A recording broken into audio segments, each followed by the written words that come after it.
আপনারা অনেকেই হয়তো রাত্রে ডিনারে কি বানাবেন সেটা ভেবে খুঁজে পান না, তাই আজকের ভিডিওতে থাকছে ডিনারের জন্য দুটো রেসিপি, যেটা আপনারা খুব সহজে ও কম সময়ের মধ্যে বানিয়ে নিতে পারবেন। আর এই রকম পরোটা বানানোর জন্য আপনাদের ময়দাটাও মাখতে হবে না।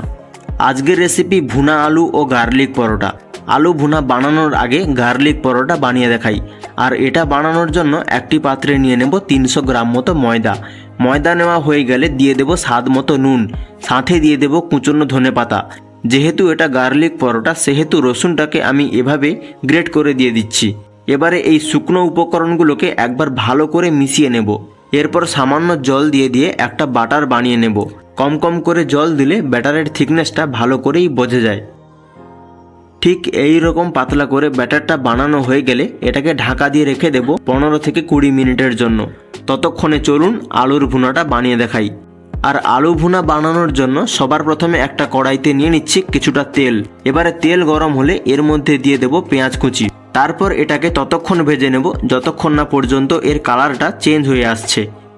দেখতেই পাচ্ছেন 3 থেকে 4 মিনিটের মধ্যেই পেঁয়াজটা খুব ভালো করে ভাজা হয়ে গেছে। এরপর এর মধ্যে দিয়ে দেব কুচনো কাঁচা লঙ্কা ও সাথে দিয়ে দেব 1 চামচ মতো রসুন কুচি ও 1 চামচ মতো আদা কুচি। রসুন ও আদা ততক্ষণ ভেজে নেব যতক্ষণ না পর্যন্ত এগুলোর মধ্যে থেকে কাঁচা গন্ধ চলে না যায়। ততক্ষণে একটা বাটিতে নিয়ে নেব 150 গ্রাম মতো টক দই।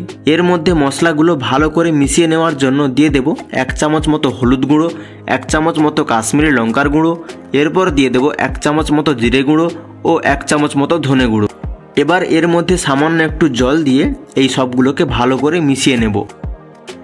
আর এদিকে পেঁয়াজ, রসুন ও আদা ভালো করে ভাজা হয়ে গেছে। এবারে যে মিশ্রণটা করেছিলাম সেই মিশ্রণটা দিয়ে দেব। এই সময় গ্যাসের ফ্লেম মিডিয়াম রেখে সবগুলোকে রান্না করে নেব।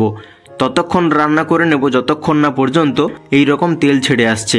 আর তেল ছেড়ে এলে এর মধ্যে দিয়ে দেব টমেটো কুচি। টমেটো কুচি দেওয়ার পর কিছুক্ষণ নেড়ে নিয়ে এর মধ্যে দিয়ে দেব সামান্য জল। আপনারা যদি টমেটো পেস্ট ব্যবহার করেন তাহলে জল দেওয়ার কোনো দরকার নেই। এরপর গ্যাসের ফ্লেম মিডিয়াম করে ঢাকনা দিয়ে ততক্ষণ রান্না করে নেব যতক্ষণ না পর্যন্ত মশলা থেকে তেল ছেড়ে আসছে। আর ততক্ষণে একটা ফ্রাইং প্যান নিয়ে এর মধ্যে দিয়ে দেব 2 চামচ মতো ঘি। আপনারা এখানে বাটার ব্যবহার করতে পারেন। ঘি গরম হয়ে গেলে দিয়ে দেব স্লাইস করে কেটে রাখা পেঁয়াজ ও ক্যাপসিকাম। এটা 2 মিনিট মতো কুক করে নেওয়ার পর এর মধ্যে দিয়ে দিয়েছি সেদ্ধ করে কেটে রাখা আলুগুলো। এবার আলু কিছুক্ষণ নাড়িয়ে নিয়ে এর মধ্যে স্বাদ মতো নুন দিয়ে দেব। এগুলোকে কিছুক্ষণ নেড়ে নিয়ে সাইডে রেখে দেব। এবার এখানে দেখতেই পাচ্ছেন মশলাগুলো থেকে তেল ছেড়ে দিয়েছে। আমি মাঝে মধ্যে ঢাকনা খুলে নেড়ে নিয়েছিলাম। এবার এর মধ্যে দিয়ে দেব আলু, ক্যাপসিকাম ও পেঁয়াজ। এখন সবগুলোকে মিশিয়ে নিয়ে এর মধ্যে হালকা জল দিয়ে ফুটিয়ে নেব। দেখতেই পাচ্ছেন আমাদের আলু ভুনা রেডি। ফাইনালি এটাকে ফিনিশ করব পেঁয়াজ কলি দিয়ে।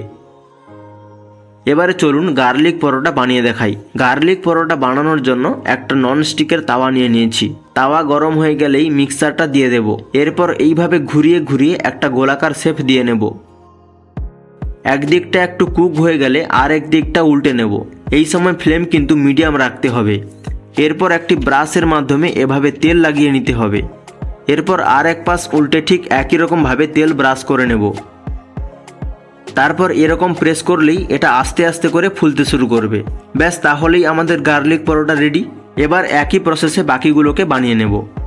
এবারে এই সবগুলোকে আমি সার্ভ করে দেখাবো। দেখতেই পাচ্ছেন পরোটাগুলো কত নরম হয়েছে এবং এর সাথে আলুর ভুনা খেতেও খুব দারুণ হবে।